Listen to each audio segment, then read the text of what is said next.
Our children, our future, our community, our Bermuda. We need an inclusive and culturally responsive public education system that prepares learners to thrive and lead in Bermuda's future. The Ministry of Education presents Building Bridges. Good evening, Bermuda, and welcome to Building Bridges, a show dedicated to sharing with our community the ins and outs of education reform. I'm your host, Laurel Burns. In this episode, A Vision for Change, Transforming Education in Bermuda, we will embark on a journey to explore why education reform is crucial to the future of Bermuda's youth and how this transformative process is unfolding. There is a lot in store for you, so don't go anywhere. Building Bridges, Education Reform Bermuda will be right back.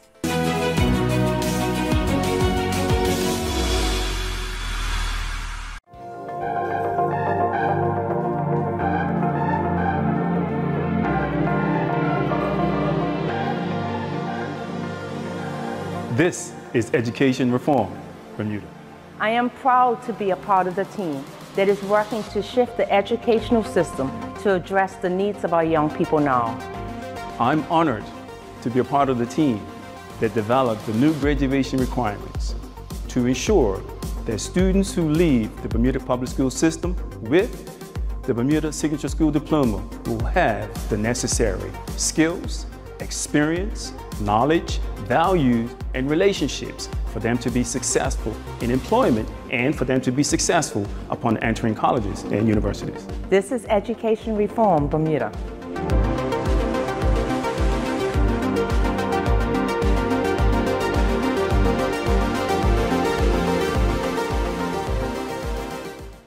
Welcome back to the program. Some of you may know her as a principal and a veteran educator. Now she is the lead for education reform. In studio today, we have Ms. Lisa De Silva. Welcome, Lisa, to Building Bridges. Thank you, Laurel. Thank you for having me. How are you today? I'm good, thank you. So we want to start off with hearing about education reform. And when we say education reform, what would you say is the why behind the need for such a transition during this current education system? Well, the why is pretty extensive. We went through a whole process of developing a case for change for our students. And the case for change is very compelling. The world around us is changing, and we haven't done many changes to our education system in a very, very long time. And so the timing and the effort that we're putting into reforming is critically important because of the changing world, because of the changing needs of our students that we have in front of us, the changing needs of our educators who require upskilling in some areas, training and learning in other areas, but just making sure that our students are prepared to compete on the global stage, the local stage, to lead personally and professionally great lives for themselves and for their families. And so it's critically important that the case is very compelling as to why we need to be reforming and changing our education system. So based on that, what do you envision as solutions for education reform? Well, I think the main thing is that it requires all of us to be involved. So it's not just something that the Ministry of Education, the Department of Education, our principals, our teachers are involved in. It requires a community effort. It requires changes from parents. It requires changes really from the island as a whole. We need to understand that education is about all of us. It's for all of us. It benefits all of us. And unless all of us are truly engaged in the process, we are going to, hit roadblocks and things that we can't resolve or solve without having input from all of our stakeholders. And so the most critical aspect of changing and reforming the education system is the support from everyone in the community. No matter what your role in life is, you are a part of this education process, and we need all people to be on board. Got you. And so based on the work that all of these people have been doing for the last several years, our community, our educators, our parents, what are some foundational ideas or themes that we are grounding this work in? Well, we developed what we call the vision for learning, what we want our students what we want to input or put into our students in order for them to have the outcomes that we desire for them to have. And so what is it that we're putting into them on a daily basis, whether it be by parents, whether it be by educators, whether it be by our community partners? It's critically important that those inputs are what we are going to focus on in order to get the outcomes that we desire. And so the vision for learning have both of those aspects included in that vision. So some of the inputs are things like making sure that learning is personalized. We know that students all learn in different ways. They have different abilities and skill sets. And so we need to be able to nurture what those things are, help them to understand what they're good at, and then give them opportunities to work towards a career or profession that they so desire based on those skills and what their interests are in. So making sure that what we input is more personalized than what we have done in the past. We've done a one-size-fits-all, and now we want to make it more personalized for our students. We want to make sure that it's connected to the real world, connected to their life and career aspirations, connected to what we need locally in order to sustain our economy and our lives moving forward, but also allowing them to be able to complete and be connected globally as to what's happening with them around the world. So that's also something that's being what we call input into the vision for learning. Another thing is being flexible.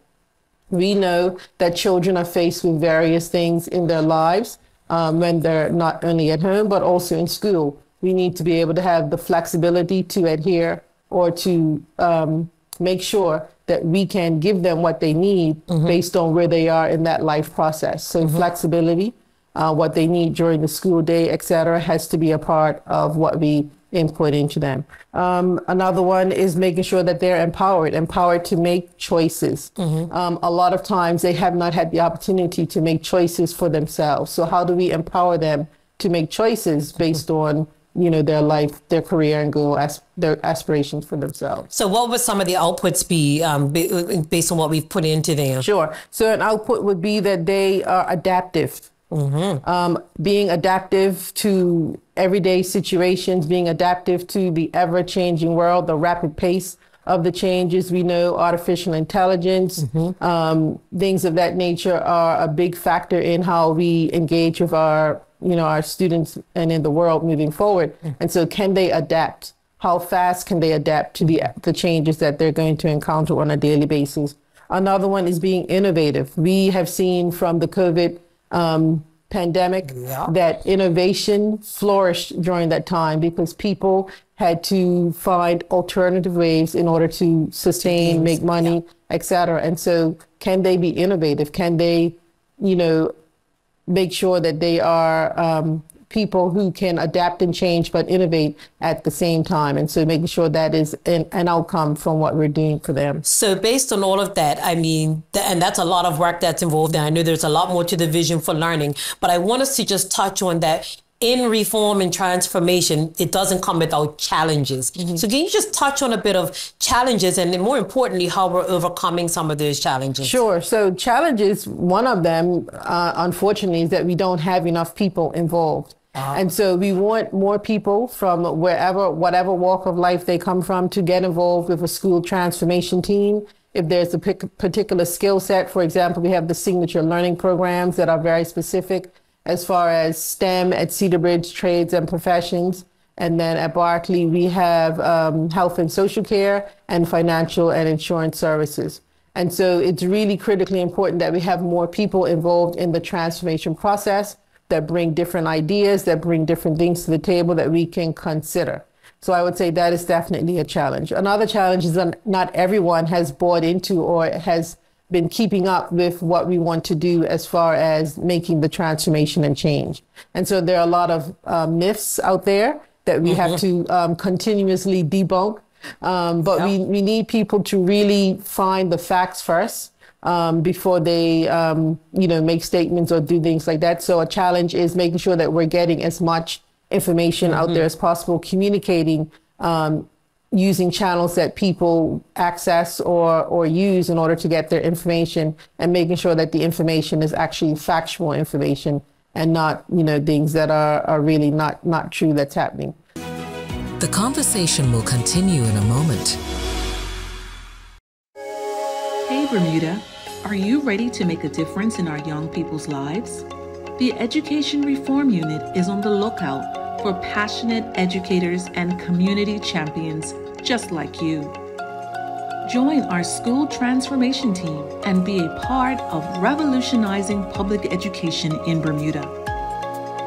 Help shape signature schools and parish primary schools that will transform our public school system. Ready to make a change? Contact us today at www.learningfirstbda.com or email schoolredesign@moed.bm. Let's build a brighter future for Bermuda's youth together. Welcome back to the program. So as we wrap up, I do want you to share maybe a couple of celebrations as we bring this to a close, because with, challenges, but we've been working at this for several years now. We've launched our signature learning programs at our senior schools. They're going into their second year this year, and we're now launching our parish primary schools. What can we celebrate? What success have we had? Celebrations for me, definitely, when I look at the teachers that have put their hands up and been involved in the process. They have been working extremely hard. They're being stretched, they're being challenged. And, even though the work is hard, they're excited about what the future holds for their schools with the features of parish primary schools that they've put into place. I would say another big celebration is the community partners that have come on board to help us with the learning experiences of our students. They'll be able to be in classrooms with teachers, helping to deliver curriculum and content and those experiences, but then also allowing teachers and students to experience real world things outside of the classroom on a regular basis because of those partnerships. So we have lots to celebrate, even though we have much more work to do. There are definitely things for us to be excited about and looking forward to the future. Lisa, thank you. I know you are extremely busy with the work of reform, especially because you are leading out with this. So I thank you for your time and truly appreciate your leadership. And I hope we can bring you back another time to get an update and more successes and celebrations as we continue with education reform. Thank you for coming to Building Bridges. Thank you. We will be right back.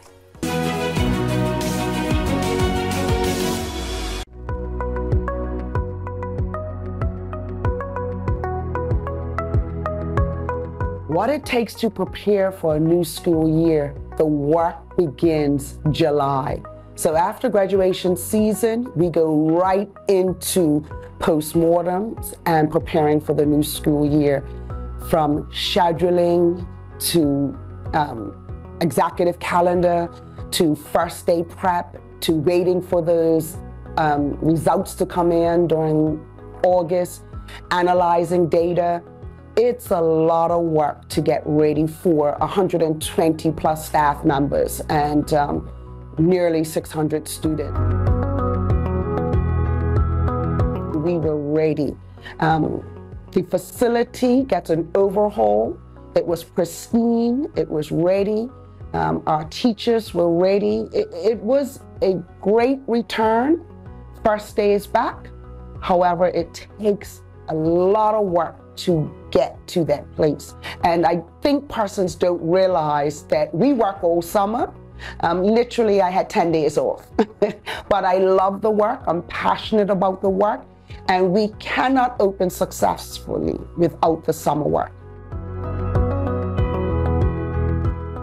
September 1st, we were ready for our staff, and on September 11th, we were more than ready for our students. We had a great first 3 days. We're used to having hurricanes the first couple of weeks. We prepare for that. We ready ourselves for that possibility. We're back, and our students and staff, we're focused for a great new school year. Every young person has an individualized schedule.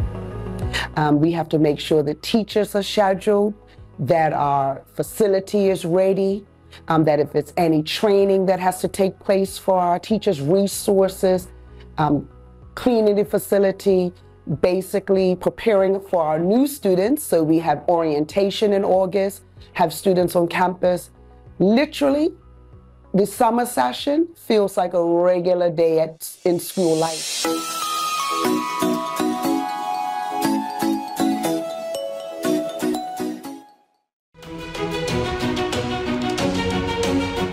Bermuda's education reform vision paves the way for a refined system, consolidating the number of schools and moving from a 3-tier system to a 2-tier system targets an equitable distribution of resources, addressing declining enrollment, outdated facilities, and ensuring equity in learning.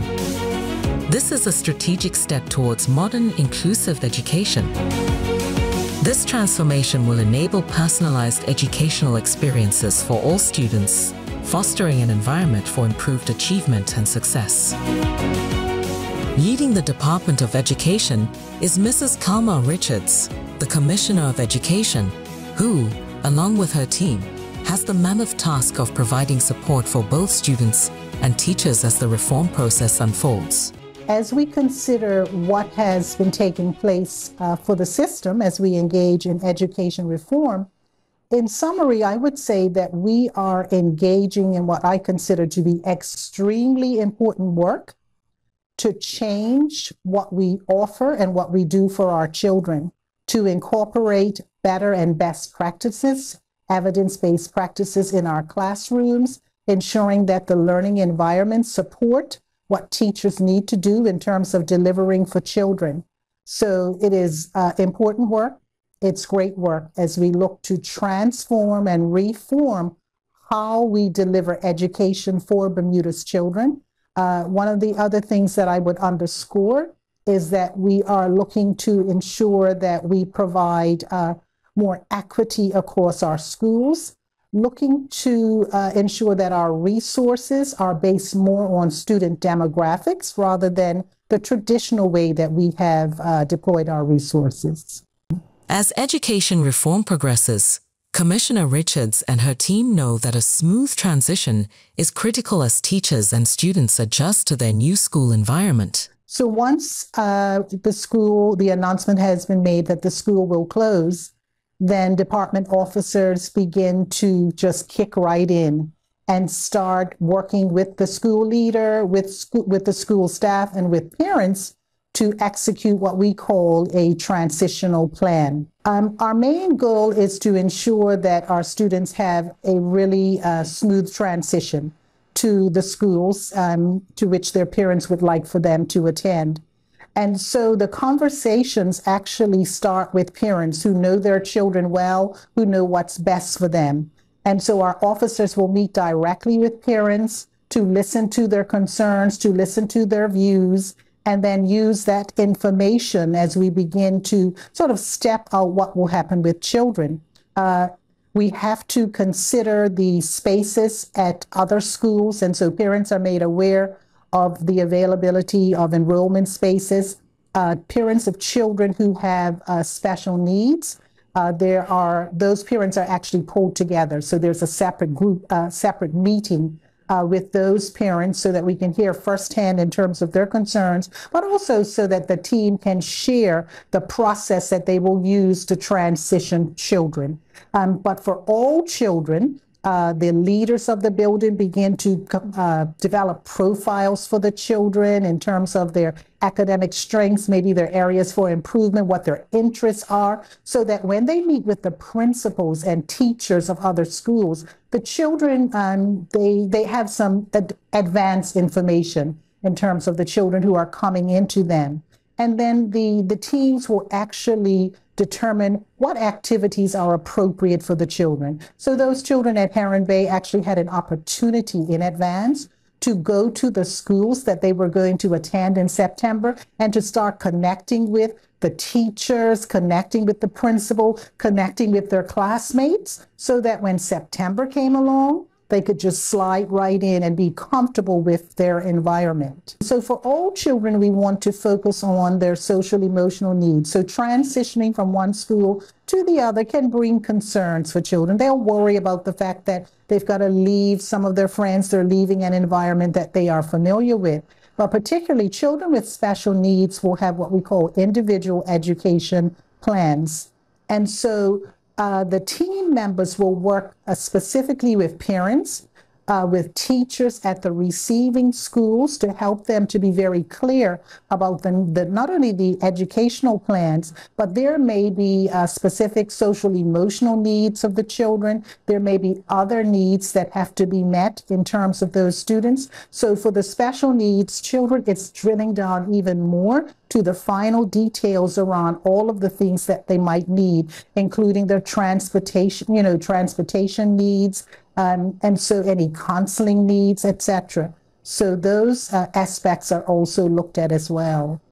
Although the education reform process will happen over a period of time, the Commissioner of Education has visions of what this future looks like. When I think about Bermuda 10 years down the road with us having reformed the Bermuda public school system, I see, first of all, schools that are operating based on 21st century practices in terms of what's happening with the teaching and learning, with what's happening with the leadership. I see the learning environments, the actual physical plants, that they are just modernized with the technology and all of the resources that are needed for our children. I see equitable deployment of staff and of financial resources in our schools. And what I also expect to see is increased levels of student performance, and where our children are definitely holding their own and, just standing out as they compete with others, locally as well as internationally, which is part of the vision for our children. But I see a totally revamped, reformed school system that is going to be so appealing to others locally as well as internationally. And I believe that when persons come even from overseas to work in Bermuda, that they will want to place their children in our schools. Education is everyone's business. That not only our teachers and principals and, our support staff who are right in the trenches of the school, it's not just their responsibility. It's not the department's responsibility. It is our country's responsibility. And, we need to rally more around schools. We need to rally more around our children.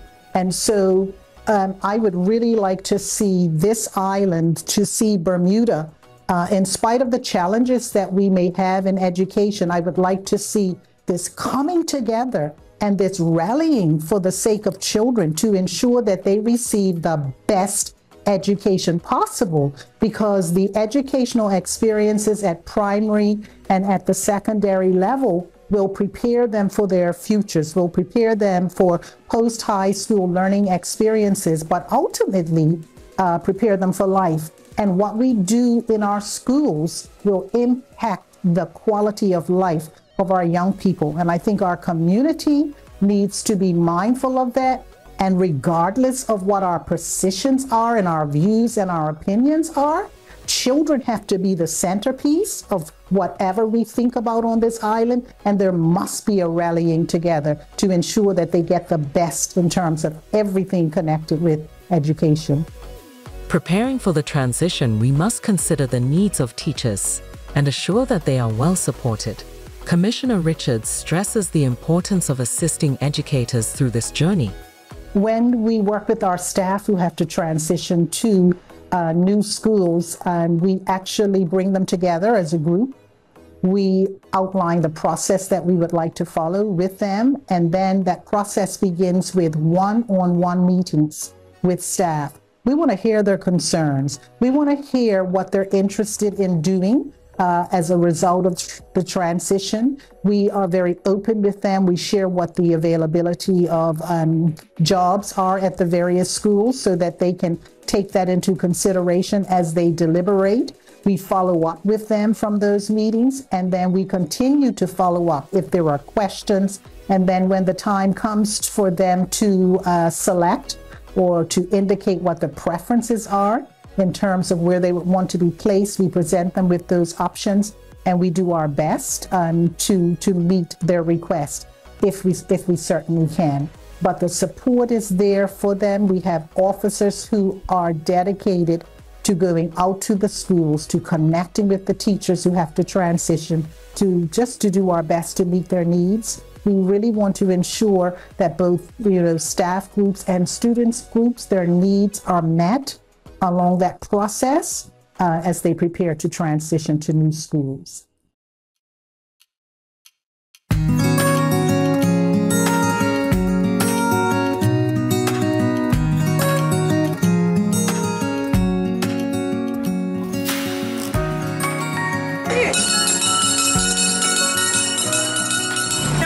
The last day for the students of Haring Bay Primary School. We are feeling a little bit sad, but we did have a very enjoyable day. We made sure that the children had lots of fun and have memories to walk away with today. So we are about to finish our final assembly and wrap up with the students, and we're excited about that, and we just want to encourage them and celebrate them as they go on to their new schools. And then every week I came in and said, what could I do different?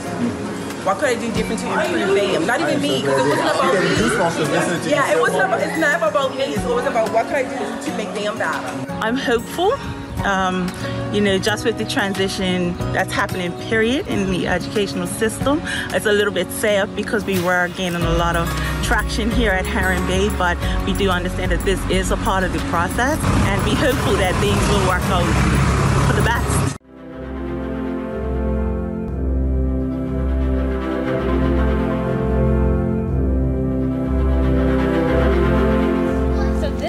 We have our Haring Bay students that will be joining us in September. They're coming to visit with us so they can become familiar with our school family and make some new friendships here. So we have some volunteers here today. We have Roman and Alex, and Roman is one of our Purvis Primary students, and he's been helping Alex out here today. Roman, would you mind sharing with me exactly what happened today? What have you done to make Alex feel welcomed? When Alex didn't know where the trash can was, I was like, Alex, come follow me. I know I could show you where the trash can was in the field. Like when we was eating in on the benches, like down there, we were eating, and Alex finished his own banana, and I showed him where the trash can was. Awesome. So are you helping to be a good friend today towards Alex? Yes. Yeah. What is another thing are you feeling welcomed, Alex, right now?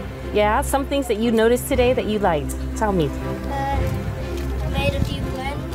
Good. I got to see friends I already have. Oh, so you knew some people. Yeah. Awesome. I got to know about people. That's right. Wonderful. So Roman, we've got a couple more days before school finishes. What are we going to continue to do to make sure that Alex and all the rest of our friends visiting from Haring Bay are feeling welcomed? They can feel comfortable at the Purvis family and have a good time at Purvis. Awesome. I'm Triana Mina, and I'm 11 years old. I attend Purvis Primary School. I like basketball because when I'm stressed or worried about something and I go play it, it makes me feel better. And that's also a good way to exercise.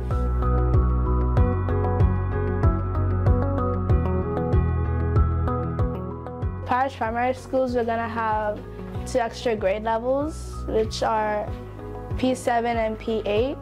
Staying at Purvis a little longer feels good because my friends, my close friend, when I was supposed to go to different schools, so it's good that I can stay with her a bit longer.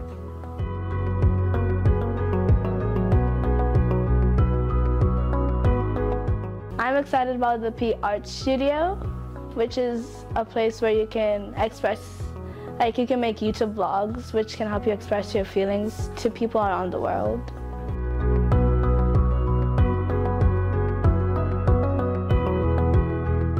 One thing I learned in school was when we connected circuits in the library and we made the bulb light up, and also when we talked about the water creating electricity and we had smoke in the air. That's all for today's episode of Building Bridges, a vision for change, transforming education in Bermuda. We hope you've gained insight into the critical need for education reform in Bermuda and how it's taking shape. Thank you for joining us, and remember, together we can build a brighter future for Bermuda's youth. I'm Laurel Burns. I'll see you next time.